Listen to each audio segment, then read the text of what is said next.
Hello दोस्तों। हम आपके राजस्थान का इतिहास पढ़ रहे हैं और राजस्थान के इतिहास में हमने आपके मध्यकालीन इतिहास को पूरा कर लिया और आपके आधुनिक इतिहास को पूरा। आज हम आपके पढ़ने वाले हैं राजस्थान के इतिहास में प्राचीन राजस्थान इतिहास। तो प्राचीन इतिहास के राजस्थान की बात आती है तो कोई आपका ज्यादा बड़ा इतिहास नहीं है, लेकिन वहीं पर हम आपके भारतीय प्राचीन इतिहास को देखते हैं तो आपको पता है एक पूरा पोथा भर जाता है। लेकिन उससे हम आपके राजस्थान के प्राचीन इतिहास में जाते हैं तो 5-7 पन्नों में हमारा पूरा प्राचीन इतिहास समेटा जाता है। क्यों? क्योंकि हमारे पास इतना राजस्थान का प्राचीन इतिहास नहीं है। अगर हम प्राचीन इतिहास के बारे में बात करें, जैसे भारतीय प्राचीन इतिहास है, तो भारतीय प्राचीन इतिहास में सबसे पहले हम आपके पाषाण काल को पढ़ते। इसको पढ़ते हैं आपके पाषाण काल। पाषाण काल के बाद में हम आपके सिंधु सभ्यता को पढ़ते। इसको आपके सिंधु सभ्यता। सिंधु सभ्यता के बाद में हम भारतीय प्राचीन इतिहास में आपके वैदिक सभ्यता को पढ़ते। इसको आपके वैदिक सभ्यता। वैदिक सभ्यता के बाद में हम आपके भारत में महाजनपद काल को पढ़ते। इसको आपके महाजनपद काल। महाजनपद काल के बाद में आपका मौर्य काल। कौन सा काल? आपका मौर्य काल। मौर्य काल के बाद में तो मौर्योत्तर काल। कौन सा? आपका मौर्योत्तर काल। मौर्योत्तर काल के बाद में पढ़ते हैं हम भारतीय प्राचीन इतिहास में आपके गुप्त काल को। कौन सा काल? आपका गुप्त काल। और गुप्त काल के बाद में गुप्तोत्तर काल। लगभग आपके भारतीय प्राचीन इतिहास में ये आपका पूरा सिस्टम रहता है कि सबसे पहले हम आपके पाषाण काल को पढ़ते हैं। पाषाण काल के बाद में हम आपके सिंधु सभ्यता के बारे में अध्ययन करते हैं। सिंधु सभ्यता के बाद में आपके वैदिक सभ्यता के बारे में पढ़ते हैं। वैदिक के बाद में महाजनपद काल आता है। महाजनपद काल के बाद में आपका मौर्य काल आया। मौर्य काल के बाद में आपका गुप्तोत्तर काल आता है। गुप्त काल आता है और गुप्त काल के बाद में गुप्तोत्तर काल। पाषाण काल का आपका सीधा सा मतलब है कि वह काल आपका मानव का जिसमें मानव मुख्य रूप से आपके पत्थरों का प्रयोग करता, अपने जीवन निर्वाह के लिए भी पत्थरों का प्रयोग होता था कि कोई पत्थर होता उससे शिकार वगैरह कर लेता। आपके पूरा का पूरा उसका जो सिस्टम टिका हुआ था वो किस पर टिका हुआ था? आपके पत्थरों के ऊपर टिका हुआ था। इसीलिए हम इस काल को क्या बोल देते हैं? आपका पाषाण काल बोल। पाषाण काल के बाद में हमें आपकी एक सभ्यता मिलती है और वो सभ्यता कौन सी? आपकी सिंधु सभ्यता। कि पाषाण काल के बाद में जो भारतीय इतिहास में आपके पढ़ा जाता है वो कौन सी सभ्यता होती है? आपकी सिंधु सभ्यता। सिंधु सभ्यता के बाद में हमें हमारे भारत के जो प्राचीन इतिहास की जानकारी है वो आपके वेदों के माध्यम से मिलती है। और वेदों के माध्यम से जब हमें आपकी जानकारी मिली तो हम उस काल को क्या कह देते हैं? आपका वैदिक सभ्यता। क्या कह देते हैं? आपके वैदिक सभ्यता। वैदिक सभ्यता के बाद में जब धीरे धीरे छोटे छोटे आपके जन हुए और जब वो जन जन जन का मतलब आप मान सकते हो छोटे छोटे राज्य, और जो वो छोटे छोटे राज्यों से मिलके आपके बड़े हुए तो उस काल को हम क्या बोल देते हैं? आपके महाजनपद काल। कौन सा काल हो जाता है? आपका महाजनपद काल।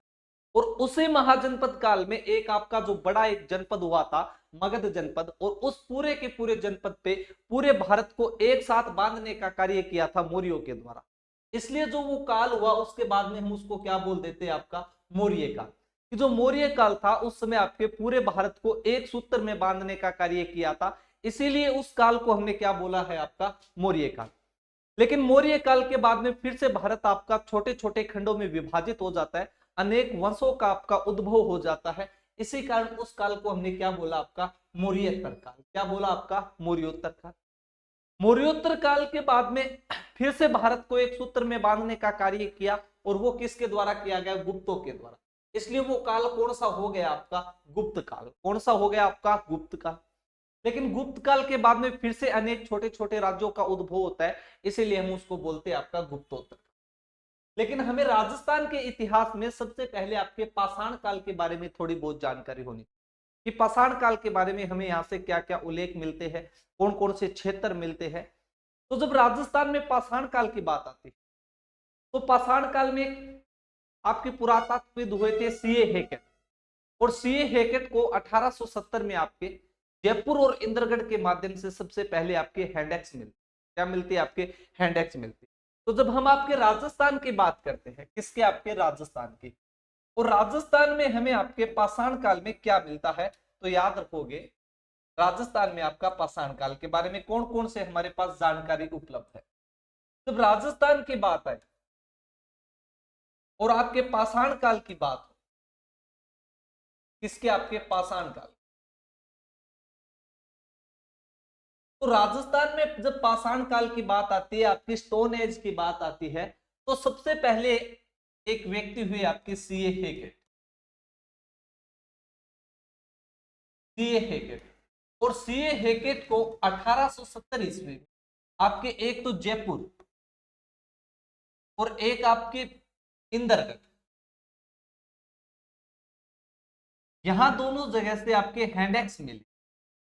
हैंडेक्स का मतलब है आपके पत्थर की कुल्हाड़ियां मिली थी। कहां से, आपके तो जयपुर और इंदरगढ़ से। इंदरगढ़ आपका बूंदी में पड़ता है। तो सबसे पहले जब राजस्थान में आपके पाषाण काल की बात आती है, तो उस पाषाण काल में आपके 1870 में सीए हेकेट को जयपुर और आपके इंदरगढ़ से क्या मिली थी, आपके हैंडेक्स मिली थी, हैंडेक्स कुल्हाड़ियां मिली थी। तो जब राजस्थान में सबसे पहले आपके प्राचीन काल की बात आती है, तो उस प्राचीन काल में सबसे पहले आपके जयपुर और इंदरगढ़ से क्या मिलती है, पत्थर की कुल्हाड़ियां मिलती है, जिसे क्या कहा गया, आपका हैंडेक्स कहा गया। इसी के आधार पे एक और इतिहासकार हुए, आपके पुरातात्विक हुए थे सेटनकार। कौन, आपके सेटनकार। और सेटनकार को ऐसे ही आपके हैंडेक्स झालावाड़ से मिली। कहां से मिली, आपके झालावाड़ से है वो सेटनकार को आपके हैंडेक्स मिलती है। और ऐसे ही आपके बी ओल्विन नाम से आपके एक और हुए थे, बी ओल्विन।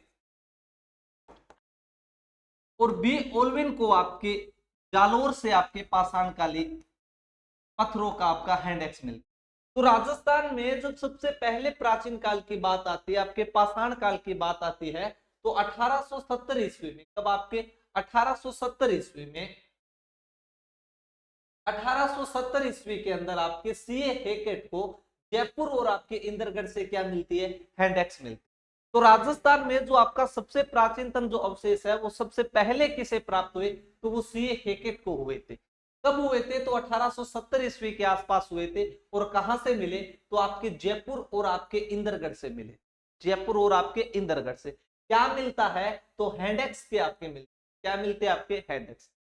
इसी प्रकार आपके सेटनकार को अवशेष मिले, वो कहां से मिले, आपके तो वो झालावाड़ से मिले थे। कहां से, आपके झालावाड़ से मिले। और बी ओल्विन को कहां से मिले थे, तो आपके जालोर से मिले थे। लेकिन इसके बाद में कोई आपका पाषाण काल का कोई बड़ा स्थल, तो जब पाषाण काल का बड़े स्थल की बात आती है राजस्थान में, तो पाषाण काल में राजस्थान में जो सबसे बड़ा स्थान है, वो आपका बागोर माना जाता है। इसके अलावा आप मान सकते हो कि राजस्थान में सबसे पहले कहां पर हमें मानवीय हलचल दिखाई देती है, तो जो आपकी बनास नदी है, कौन सी नदी, आपकी जो बनास नदी है, बनास नदी के आसपास का जो क्षेत्र है, उसको माना जाता है कि यहाँ पे सबसे पहले आपके मानवीय हलचल मिली। कहां पर, आपकी मानवीय हलचल बनास नदी के आसपास। कि निश्चित रूप से जो बनास नदी है, बनास नदी के आसपास सबसे पहले मानव आपका रहा होगा। और बनास नदी का भी हम क्षेत्र देखते हैं, कौन से क्षेत्र में, तो आप नाथद्वार और जो कांकरोली वाला क्षेत्र, कौन सा आपका, तो नाथद्वार और जो कांकरोली वाला क्षेत्र है, यहां पे ऐसा माना जाता है कि सबसे पहले मानवीय हलचल हुई थी। क्योंकि आपके पुरातत्वविद या इतिहासकार मानते हैं कि जो नदियां होती है, वो नदियां सभ्यताओं का पालनहार होती है। क्योंकि मानव आपका कहीं से भी आपका रह सकता है, लेकिन जो पानी है वो बहुत जरूरी है। और पानी आपको पता है नदियों के किनारे हुआ करता था। तो बनास नदी आपके अपने साथ पत्थरों को लाती थी, पानी के साथ पत्थर आते थे, तो वहां से जो आपके व्यक्ति पास रहते थे, वो पत्थरों से शिकार वगैरह कर लेते थे, खा लेते थे। लेकिन वो पानी के लिए कहां पे रहते थे, बनास नदी। तो राजस्थान में सबसे पहले कहीं पर भी हमें आपके मानवीय हलचल मिलती है, तो वो बनास नदी के क्षेत्र में मिलती है, जहां पे नाथद्वारा और कांकरोली वाले क्षेत्र। या फिर आप ऐसे मान सकते हो, जो मेवाड़ वाला क्षेत्र है, जो मेवाड़ वाला भौगोलिक स्वरूप है, वहां पे सबसे पहले हमें मानवीय हलचल मिलती है। इसी के आधार पे हमने देखा था कि सबसे पहले आपके सीए हेकेट को 1870 में जयपुर और इंदरगढ़ से क्या मिलती है, आपकी हैंडेक्स मिलती। इसके अलावा सेटनकार को सबसे पहले पूरा अवशेष आपको कहां से मिले थे, तो वो आपके झालावाड़ से मिले। और ओल्विन को आपके कहां से मिले थे, तो जालोर से मिले। लेकिन इसे पाषाण काल में राजस्थान का कोई सबसे बड़ा या प्राचीन क्षेत्र है, तो वो कौन सा है, आपका बागोर है। कौन सा है, आपका बागोर। तो हम बात करें आपके बागोर की, कौन से आपके बागोर के। तो पहली बात कि बागोर है कहां पर, तो आपको पता है बागोर भीलवाड़ा में आता है। कहां पर आता है आपके भीलवाड़ा में। बागोर कहां पर आ जाएगा आपके भीलवाड़ा। और कौन सी नदी के किनारे आ जाएगा, तो कोठारी नदी, क्योंकि नदी जरूरी है, नदी के किनारे रहते थे। तो आपका पाषाण काल में राजस्थान का सबसे पहला क्षेत्र कौन सा हो जाएगा, बागोर हो जाएगा। कौन कहां पर है बागोर, तो भीलवाड़ा में है। और कौन सी नदी के किनारे है, तो आपके कोठारी नदी के किनारे। यहां से में मिले क्या थे, तो लघु पाषाण उपकरण मिले थे। क्या मिले थे आपके, लघु पाषाण उपकरण मिले थे। लघु पाषाण मतलब छोटे, और पाषाण मतलब पत्थर, छोटे पत्थर के औजार मिले थे, जिसे माइक्रोलिथिक भी कहा जाता है, क्योंकि लघु को क्या कहा जाता है, माइक्रो, और आपके पाषाण हो गए। तो माइक्रोलिथिक आपके जो उपकरण है वो आपके बागोर से मिलते हैं। साथ साथ बागोर में हमें आपके कृषि के साक्ष्य मिले। यहाँ पे जो लोग निवास करते थे वो किसका काम करते थे, तो वो कृषि भी किया करते थे। और कृषि के साथ साथ पशुपालन, क्या आपके पशुपालन। तो राजस्थान में सबसे पहले कहीं पर भी हमें कृषि के साक्ष्य मिले हैं, तो वो कहां से मिले हैं, आपके बागोर से मिले। और कृषि के साथ साथ किसके उपकरण मिले हमें आपके, तो पशुपालन के भी आपके अवशेष मिलते हैं। इसके अलावा जो बागोर का उत्खनन किया था वो है आपके वीएन मिश्र। कौन, आपके वीएन मिश्र, वीरेंद्र नाथ आपके मिश्र है, उनके द्वारा आपका सबसे पहले यहाँ पे उत्खनन किया गया। तो राजस्थान में जब सबसे पहले प्राचीन इतिहास में आपके पाषाण काल के कोई स्थल की बात आती है, तो वो स्थल कौन सा हो जाता है, आपका बागोर हो जाता है। बागोर कौन से कहां पर है, आपके भीलवाड़ा में है। कौन सी नदी के किनारे है, तो कोठारी नदी के किनारे है। और यहां पर हमें क्या मिलता है, तो आपके लघु पाषाण उपकरण मिले। इसके साथ साथ किसके साक्ष्य मिले, तो हमें आपके कृषि के साक्ष्य मिले। और कृषि के साथ साथ हमें आपके यहाँ पे पशुपालन के भी अवशेष मिलते हैं। और साथ में यहां पर हमें आपके एक तांबे की सुई भी मिलती है। क्या मिलती है, आपके तांबे की सुई,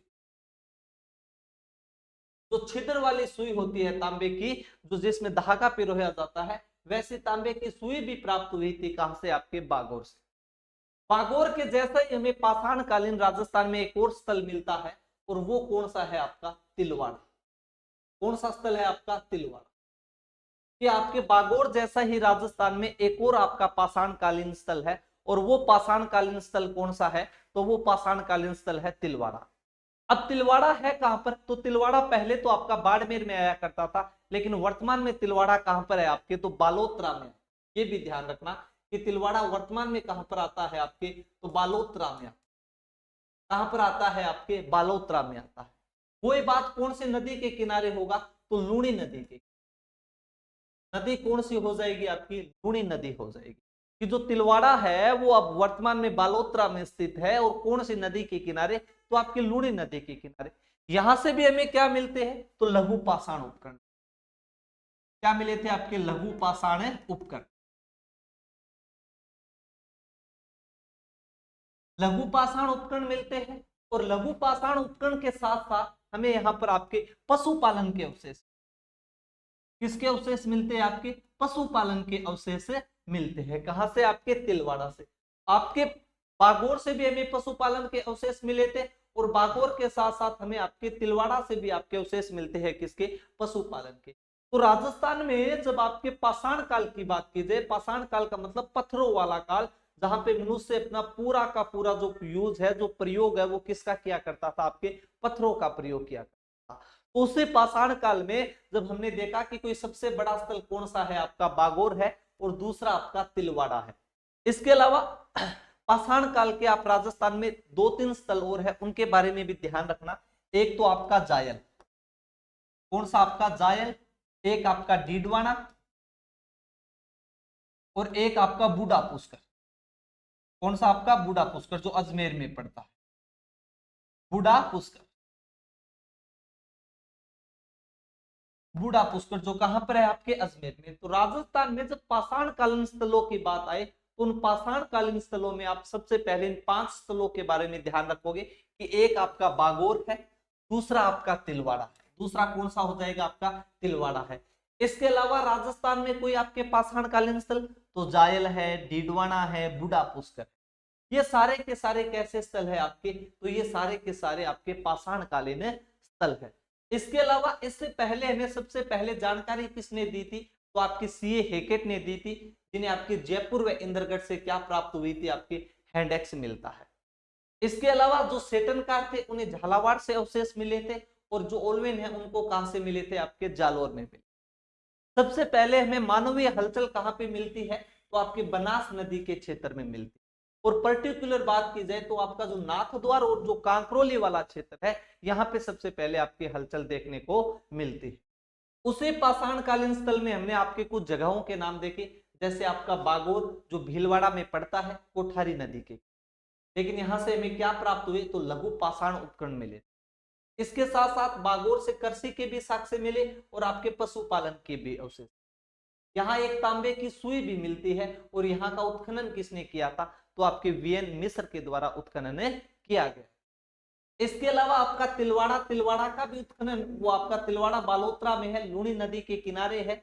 लघु पाषाण उपकरण मिलते हैं, और आपके पशुपालन के भी अवशेष मिलते हैं। इसके अलावा यहाँ पर आपके तो आपका उत्खनन किया था वो भी आपके वीएन मिश्र, इसने वीएन मिश्र ने यहाँ का भी क्या किया था, आपका उत्खनन किया।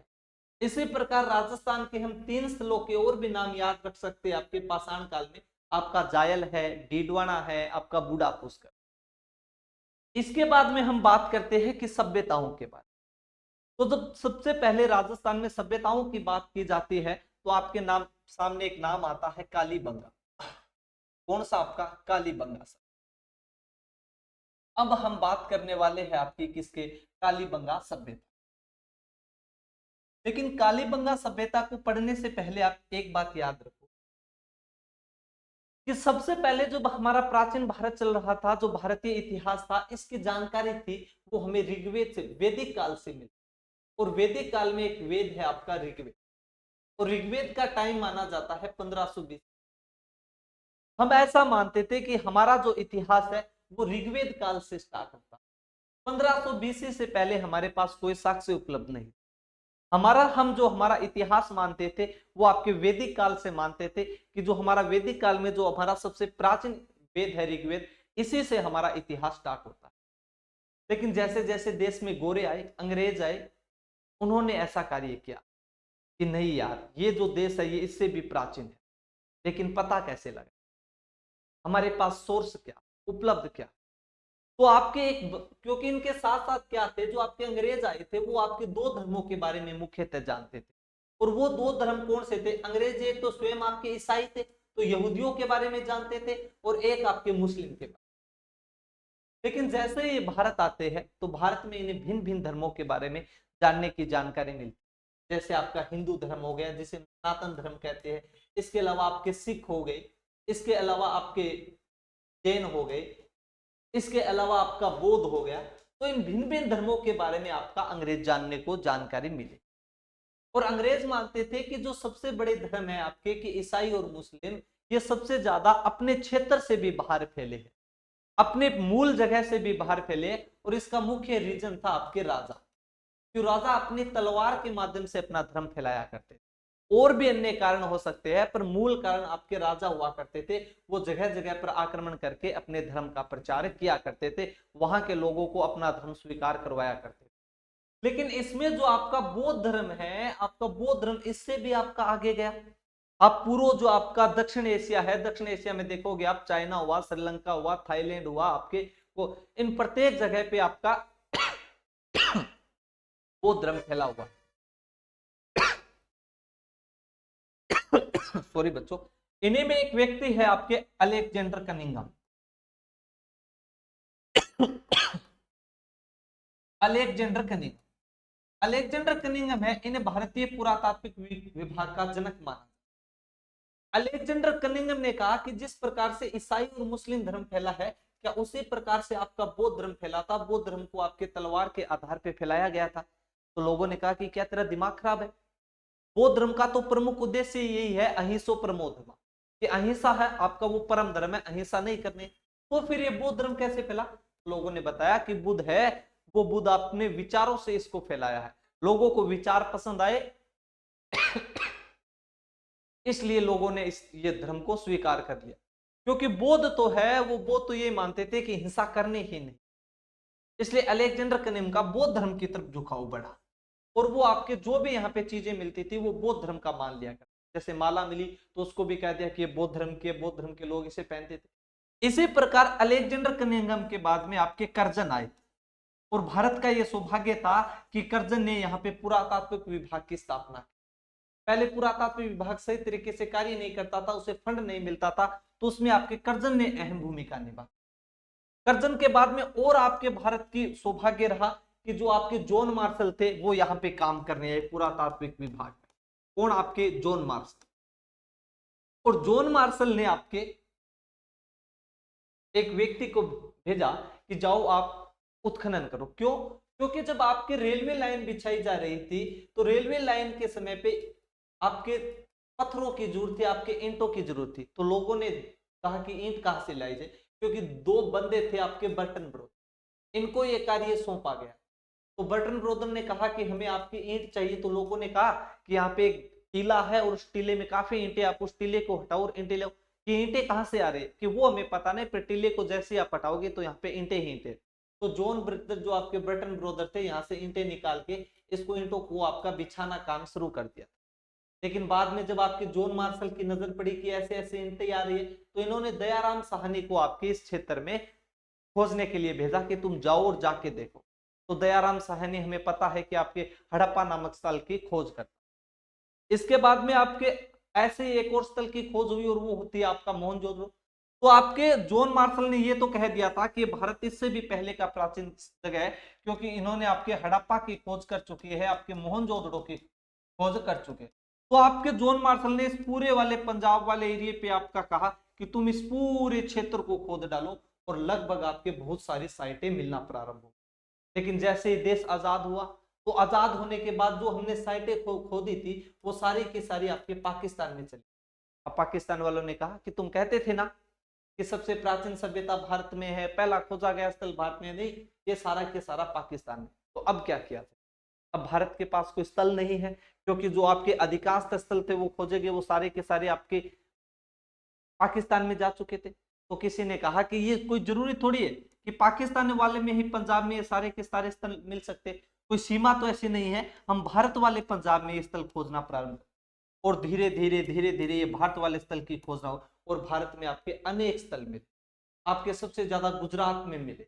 इस प्रकार भारत में खुदाई होना प्रारंभ हुई और उन्हीं स्थलों में से हमें आपका एक स्थल पढ़ना है जो राजस्थान के संदर्भ में है, और वो कौन सा है? आपका कालीबंगा स्थल। तो अब हमें आपके राजस्थान के स्थलों के बारे में सबसे जो पहला स्थल है उसके बारे में अध्ययन करना है, और वो पहला स्थल कौन सा है राजस्थान का? आपका तो कालीबंगा स्थल। तो आज हम पढ़ने वाले हैं आपके कालीबंगा सभ्यता के। जब कालीबंगा सभ्यता के बारे में हमें बात करनी है तो सबसे पहले आप याद रखना कि कालीबंगा का अर्थ क्या होता। अर्थ क्या होता? तो अर्थ है काली रंग की चूड़ियां, काले रंग की चूड़ियां, काले रंग की चूड़ियां। क्यों?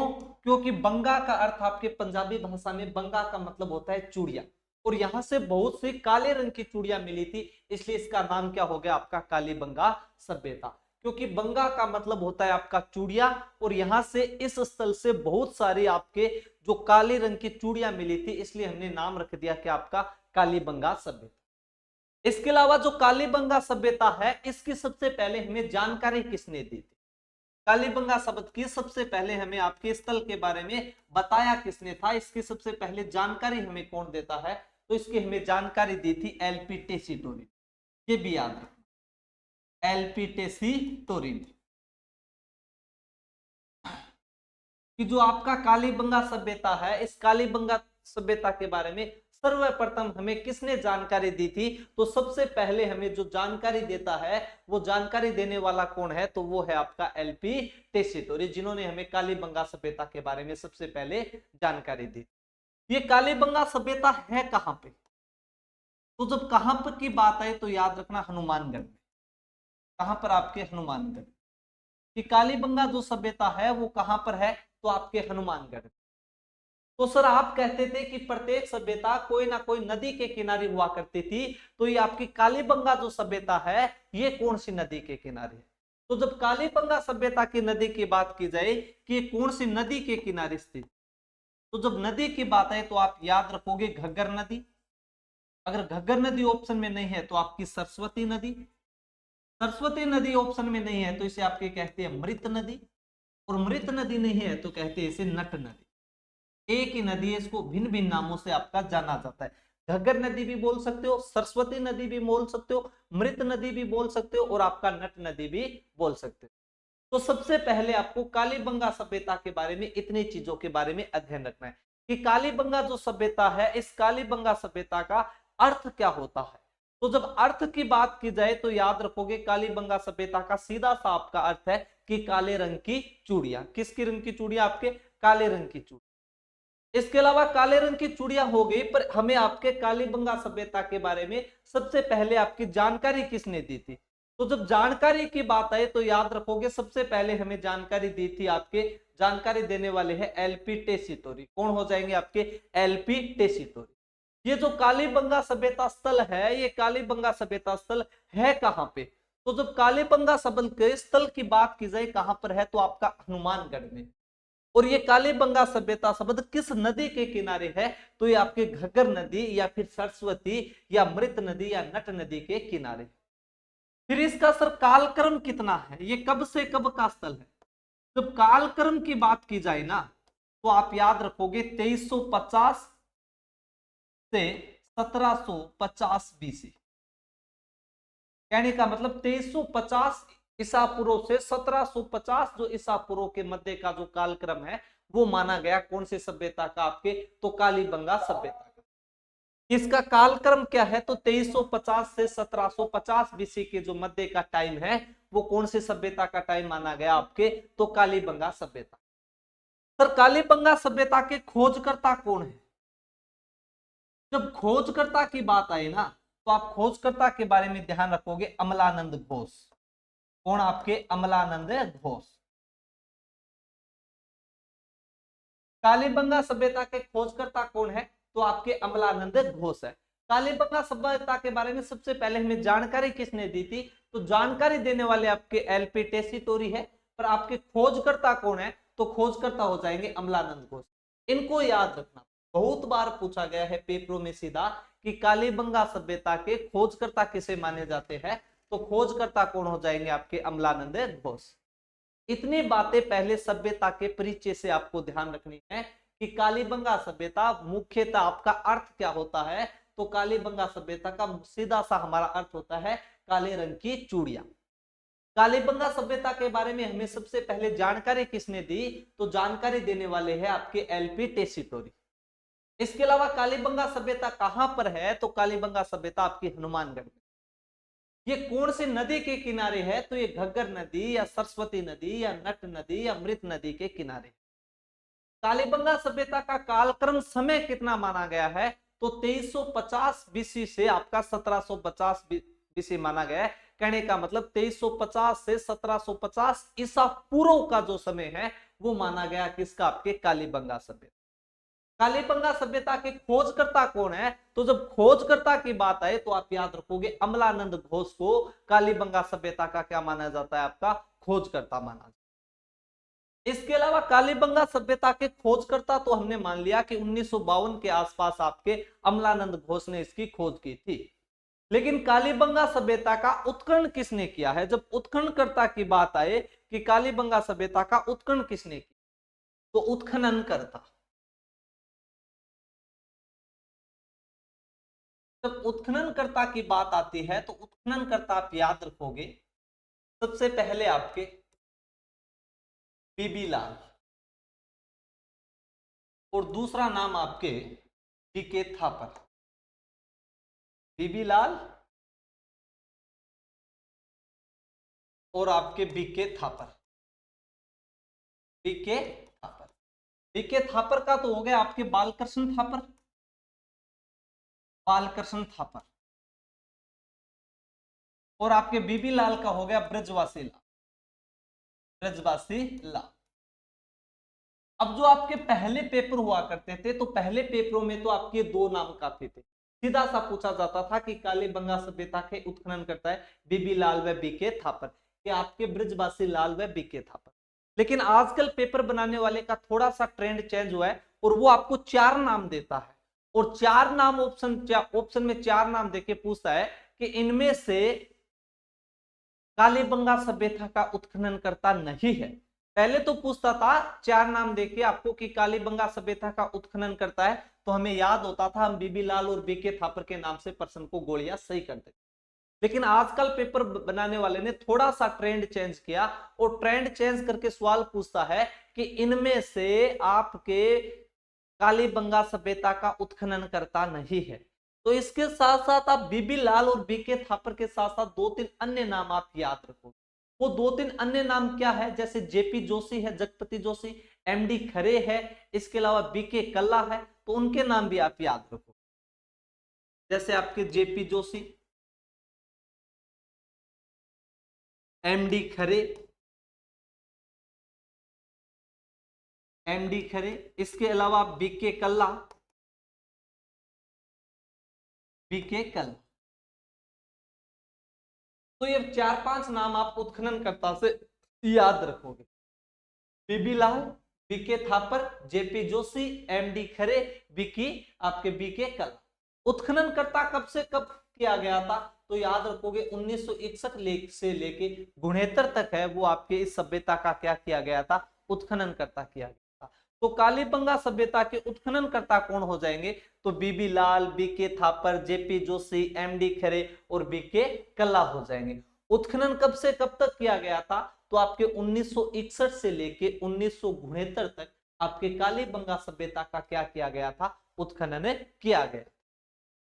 इसके बाद में हम सभ्यता की कालीबंगा में और थोड़ी सी बात करें परिचय में, तो आप परिचय में सबसे पहले इस कालीबंगा सभ्यता के उपनाम क्या क्या है, कालीबंगा सभ्यता को और किस नामों से आपका जाना जाता है। तो पहला होता आपका उपनाम, कि सभ्यता के उपनाम क्या क्या, इस सभ्यता को अन्य किस किस नामों से जाना जाता है।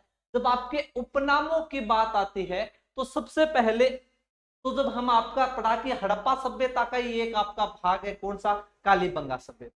और हड़प्पा जो सभ्यता है, जो आपकी सिंधु घाटी सभ्यता है, उसे आपके कांस्य युगीन सभ्यता मानी जाती है। कैसी सभ्यता मानी जाती है, कांस्य युगीन सभ्यता मानी जाती है। जब आपकी सिंधु घाटी या हड़प्पा सभ्यता जो कांस्य युगीन सभ्यता है, तो कालीबंगा सभ्यता भी कैसे हो जाएगी, आपके कांस्य युगीन सभ्यता हो जाएगी। तो पहला इसका उपनाम क्या हो जाएगा, आपके कांस्य युगीन सभ्यता, कांस्य युगीन सभ्यता। कैसी सभ्यता आपकी, तो कांस्य युगीन सभ्यता। पहला नाम क्यों कांस्य युगीन सभ्यता क्यों है, क्योंकि हम आपके कालीबंगा सभ्यता को हड़प्पा सभ्यता के समकालीन मानते हैं, या सिंधु घाटी या हड़प्पा सभ्यता का ही एक आपका स्थल मानते हैं। इसलिए जब सिंधु घाटी सभ्यता या आपकी हड़प्पा सभ्यता कांस्य युगीन सभ्यता है, तो आपकी कालीबंगा सभ्यता भी कौन सी हो जाएगी, कांस्य युगीन सभ्यता। दूसरा इसका एक अन्य नाम तो याद रखोगे, इसे आपके नगरीय सभ्यता कहा जाता है। ऐसी सभ्यता कहा जाता है नगरीय सभ्यता।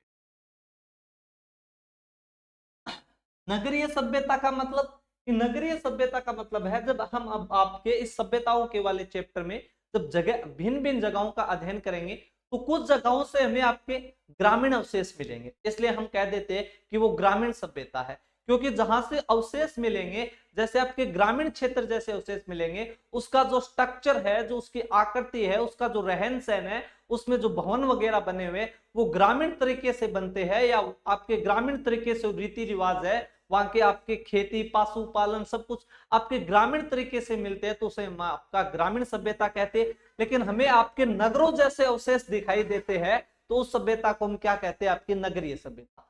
और जो कालीबंगा सभ्यता है, इसमें आपके नगरों जैसे अवशेष प्राप्त हुए, इसलिए इस सभ्यता को क्या कहा जाता है, नगरीय सभ्यता। अब हम आपके जब इसके एक एक अवशेषों की बात करेंगे तब आपको पूरा समझ आ जाएगा, पर अभी आप इतना याद रखो कि कालीबंगा जो सभ्यता है वो नगरीय सभ्यता है या ग्रामीण सभ्यता। तो याद रखोगे कालीबंगा जो सभ्यता थी वो नगरीय सभ्यता थी। इसके अलावा इसका उपनाम है साक्षर सभ्यता। कौन सी सभ्यता आपकी, साक्षर सभ्यता। साक्षर सभ्यता का मतलब है कि जो कालीबंगा सभ्यता के लोग थे वो क्या पढ़े लिखे थे, क्या उनमें पढ़ाई की हुई थी, क्या वो आपके पढ़ाई का ज्ञान जानते थे, तो हाँ वो पढ़े लिखे हुए लोग थे, उनमें आपके विद्या का प्रभाव था, इसलिए सभ्यता को क्या कहा जाता है, आपके साक्षर सभ्यता कहा जाता है। चौथा उपनाम आप याद रखोगे, व्यापार प्रधान सभ्यता। कौन सी सभ्यता, आपकी व्यापार प्रधान सभ्यता। कि जो कालीबंगा सभ्यता है, इस सभ्यता को क्या कहा गया, व्यापार प्रधान सभ्यता।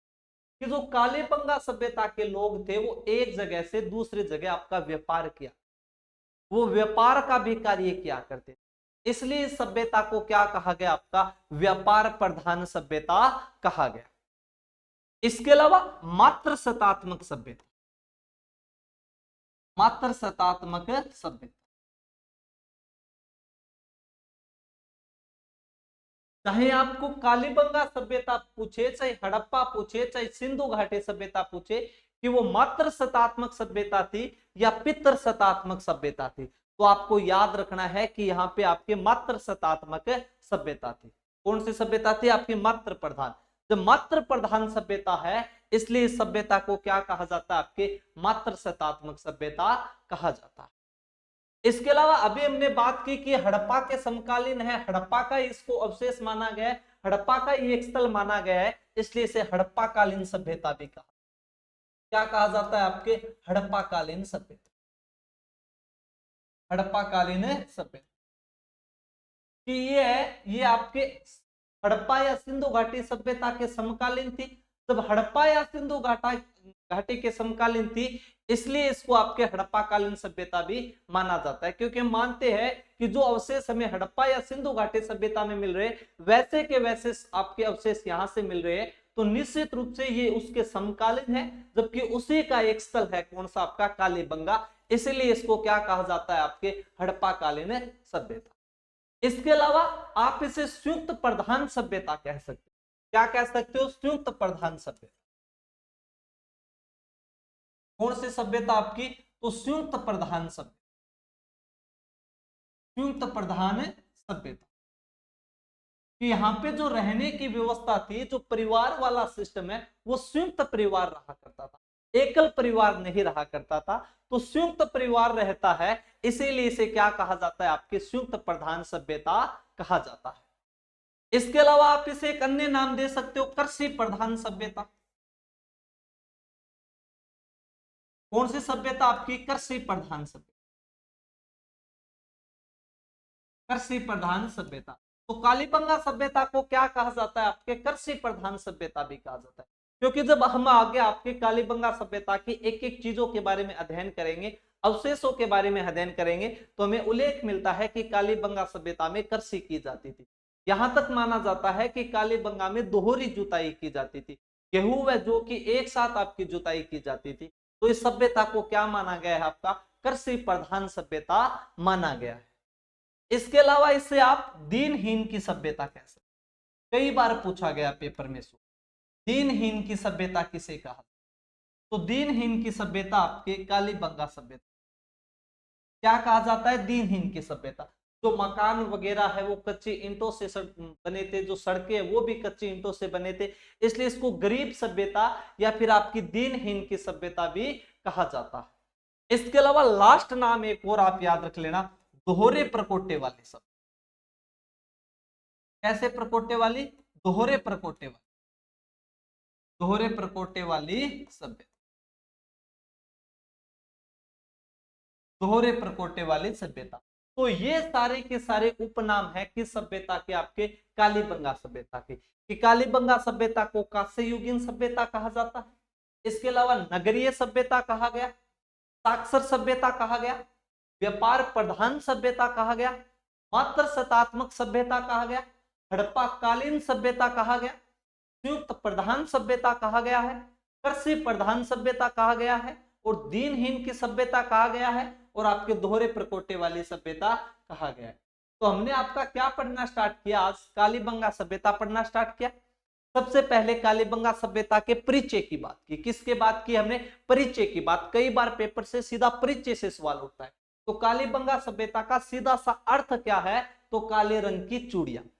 उसके बाद में जो कालीबंगा सभ्यता है, इस कालीबंगा सभ्यता की हमें सबसे पहले जानकारी किसने दी कि यहां पर ऐसी कोई सभ्यता हो सकती है, या फिर ऐसा कि यहां पर कोई ऐसी सभ्यता है, ऐसे हमें सबसे पहले जानकारी किसने दी, तो आपके एलपी टेसीटोरी।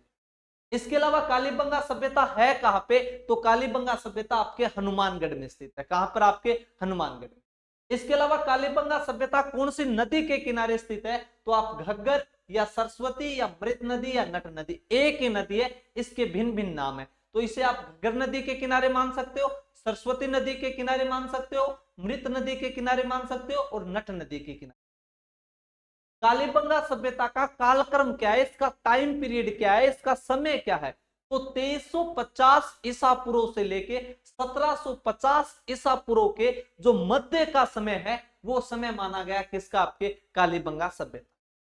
इसके अलावा कालीबंगा सभ्यता के खोजकर्ता कौन है, पहले जानकारी देने वाले अलग है और खोजकर्ता अलग है। इस बात को आप अलग अलग ध्यान रखना कि जानकारी देने का तो मतलब है कि किसी ने कह दिया कि भाई हाँ अठे थारे कोई सभ्यता होनी चाहिए, मन लागे कि अठे कोई निश्चित रूप की कोई सभ्यता है, तो वो ऐसी जानकारी तो किसने दी थी, आपके एलपी टेसीटोरी ने। लेकिन वास्तव में उस जगह का सबसे पहले खोज किसने की थी, तो वो है आपके अमलानंद घोष। और मैं फिर कह रहा हूं कि इस शब्द को बार बार पूछा गया, आप याद रख लेना, अमलानंद घोष। सीधा सवाल बनता है कि कालीबंगा सभ्यता के खोजकर्ता कौन है, तो अमलानंद घोष, जो 1952 के आसपास इसकी खोज की। इसके अलावा खोज हो गई, तो फिर इस कालीबंगा सभ्यता का उत्खनन कब से कब हुआ, तो इसका उत्खनन जो है वो 1961 से लेकर 69 के मध्य। इसके उत्खननकर्ता कौन कौन है, तो आपके बीबी लाल है, बीके थापर है, जेपी जोशी है, एमडी खरे है, और बीके कल्ला है। इसके बाद में इस कालीबंगा सभ्यता को और किस किस नामों से जाना गया, तो कांस्ययुगीन सभ्यता कहा जाता है, नगरीय सभ्यता कहा जाता है, साक्षर सभ्यता कहा जाता है, व्यापार प्रधान सभ्यता कहा गया, मात्र शतात्मक सभ्यता कहा गया, हड़प्पा कालीन सभ्यता कहा गया, संयुक्त प्रधान सभ्यता कहा गया, कृषि प्रधान सभ्यता कहा गया, दीनहीन या गरीब सभ्यता कहा गया, और दोहरे परकोटे वाली सभ्यता। क्यों कहा गया, एक एक नाम को मैं आपको समझा चुका। इसके बाद में परिचय में एक बात और आप याद रख लेना कि आजादी के बाद खोजा गया देश का प्रथम स्थल कौन सा है, तो वो कालीबंगा सभ्यता है। कि आजादी के बाद खोजा गया देश का प्रथम स्थल कौन सा है, तो वो कालीबंगा है। उत्खनन नहीं हुआ है, उत्खनन की बात हम नहीं कर रहे कि हमारे आजादी के बाद पहला उत्खनन करता स्थल कौन सा है, नहीं, आजादी के बाद खोजा गया पहला स्थल कौन सा है। जब आजादी के बाद खोजे जाने के स्थलों की बात आएगी, तो वो आजादी के बाद खोजा गया जो पहला स्थल था वो कौन सा है, आपका कालीबंगा है। तो इसके बारे में ये भी आप एक ध्यान रखो कि आजादी के बाद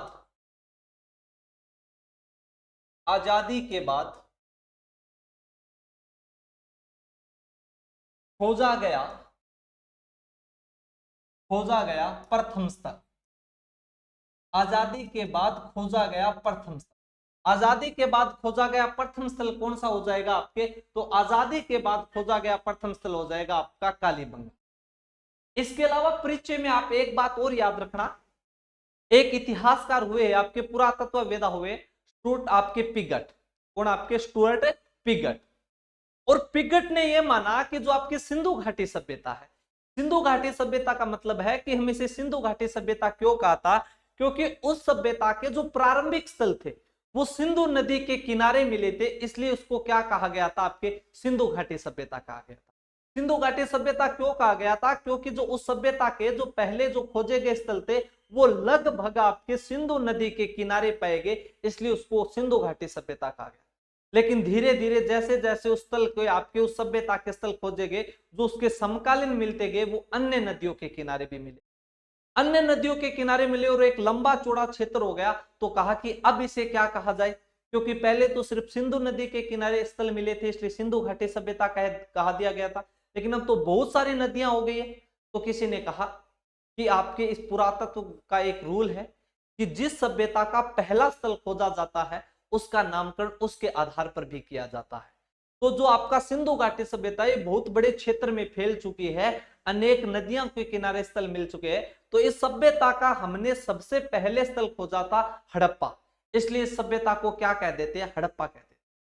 और हड़प्पा सभ्यता की राजधानी मानी गई थी हड़प्पा को और मोहनजोदड़ो। हड़प्पा और मोहनजोदड़ो को सिंधु घाटी सभ्यता या हड़प्पा सभ्यता की जुड़वा राजधानी माना जाता है। लेकिन जो आपके स्टुअर्ट पिगट थे, उन स्टुअर्ट पिगट ने इसे आपके जुड़वा राजधानी कहा था। लेकिन फिर धीरे धीरे स्थल और खोजे गए तो आपके कहा गया कि जो कालीबंगा है, ये कालीबंगा हड़प्पा सभ्यता की तीसरी राजधानी, कि कालीबंगा जो सभ्यता है, ये कालीबंगा सभ्यता आपके हड़प्पा सभ्यता की कौन सी राजधानी है, तो आपकी तीसरी राजधानी है। तो अगर सीधा सा पूछ लिया जाए कि सिंधु घाटी सभ्यता की तीसरी राजधानी किसे माना गया, तो सिंधु घाटी सभ्यता की तीसरी राजधानी किसे माना गया, तो तीसरी राजधानी माना गया आपके किसको, कालीबंगा को। तीसरी राजधानी कौन सी हो जाएगी आपकी, कालीबंगा। लेकिन सिंधु घाटी सभ्यता की जो तीसरी राजधानी कालीबंगा को माना गया, तो पहली दो राजधानी कौन सी है, तो पहली दो राजधानी आप याद रखोगे, एक हड़प्पा और दूसरी आपकी मोहनजोदड़ो। तो इसके बाद में आप थोड़ा सा परिचय में ये बात भी ध्यान रखोगे कि कालीबंगा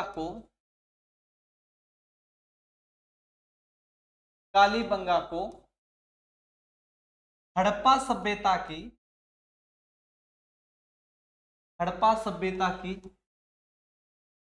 तीसरी राजधानी कहा गया, तीसरी राजधानी कहा गया। है कौन सी तीसरी राजधानी, तो तीसरी राजधानी, दो राजधानी कौन सी हो जाएगी, हड़प्पा स्वयं शहर और आपका मोहनजोदड़ो। इसके बाद इतनी परिचय की बात करने के बाद अब हम बात करने वाले इसके अवशेषों की, कि कालीबंगा से हमें अवशेष क्या क्या प्राप्त हुए, कालीबंगा से हमें क्या क्या जानकारियां मिलती है, वो बात करने वाले हैं। और वो बात करेंगे हम आपके नेक्स्ट क्लास में।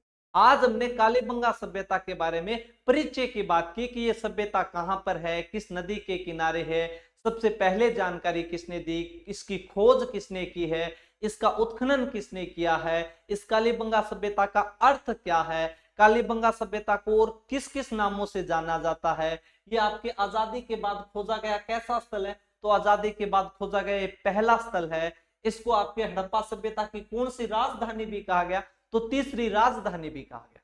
अब अवशेष क्या क्या मिले, कालीबंगा से हमें जानकारी क्या क्या मिलती है, वो बात करेंगे हम आपकी कल। जय हिंद, जय भारत।